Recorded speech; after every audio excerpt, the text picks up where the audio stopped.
Stage Clear, Backstage Science here, and I had this video come across my TikTok feed to the point where I have now pulled it up, TikTok on my laptop, to show you guys it. And I'll let it play first.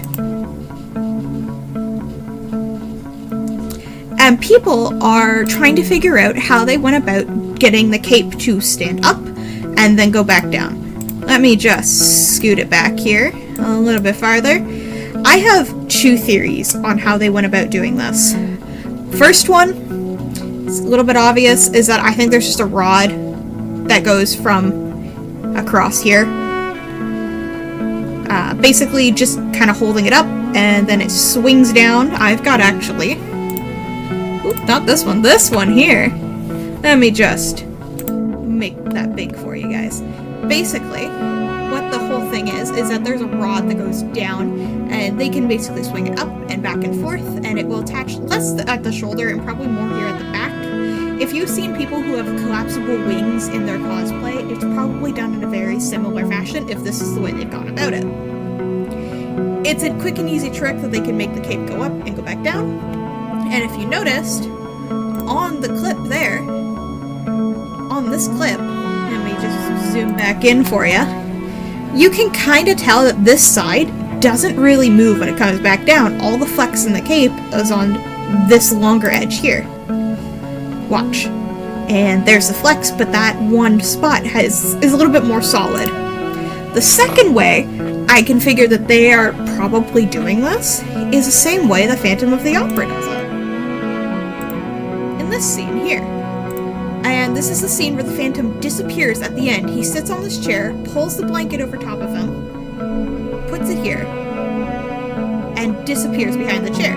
And basically what it is that there are wires going through the blanket, or tarp, or cape, whatever it is, I honestly don't remember, and that are charged.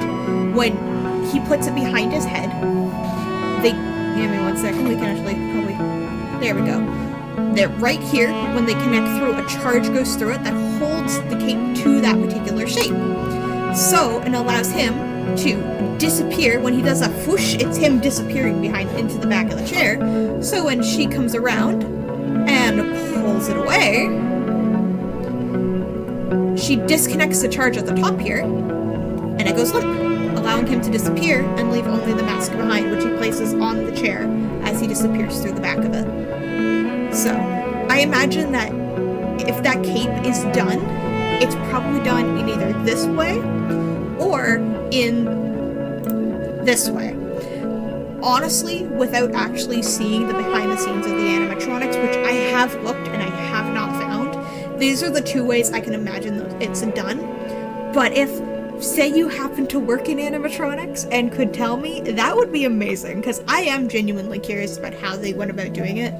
Because this animatronic looks incredible. Both of them do. Let's be real. Both of these animatronics are absolutely gorgeous. They are genuinely stunning. And I think that they did a fantastic job with giving that effect. Like, she very much so is frozen.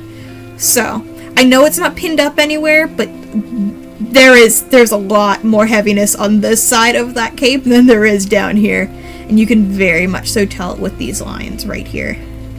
But hey, that's just my idea as somebody who works as a special effects technician who has some understanding on how animatronics work. What I would be doing more often than not is not doing the animatronics themselves.